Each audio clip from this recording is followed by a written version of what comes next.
Bonjour à toutes et à tous. L'agressivité commerciale en 2026, totalement dépassée, mais toujours pratiquée. On pensait que c'était fini, hein. Les vendeurs lourds, les techniques de pression, les c'est maintenant ou jamais. Et pourtant, elle est toujours là, cette technique. Plus subtile, plus déguisée, mais toujours aussi inefficace. Parce que l'agressivité ne fait plus vendre, elle fait fuir. Parce qu'en 2026, le client est informé, il compare, il anticipe, le client détecte immédiatement la pression. Il a le pouvoir. Et le problème des vendeurs agressifs, c'est qu'ils pensent que pousser, c'est convaincre.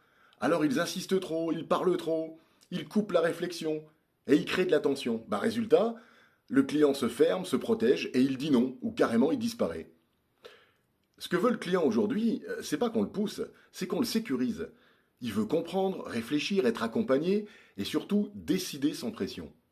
Donc le pouvoir n'est plus dans la force, il est dans la maîtrise. Et un bon vendeur aujourd'hui n'insiste pas, ne supplie pas, ne force pas, il cadre. Beaucoup ont adouci leur agressivité, mais ils ont gardé le fond. Vouloir faire dire oui trop vite. Et ça, le client le sent, et ça le fait fuir.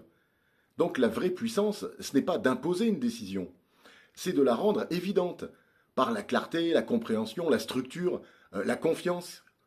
Plus tu pousses, plus le client recule. Plus tu maîtrises, plus il avance avec toi. Donc l'agressivité commerciale appartient à une époque où le vendeur avait l'avantage. Mais ce n'est plus le cas. Aujourd'hui, tu ne gagnes pas en étant plus fort, tu gagnes en étant plus juste. Et si tu dois forcer, c'est que tu n'as pas encore assez bien vendu. Bonne journée, à très bientôt, abonne-toi et partage. Au revoir.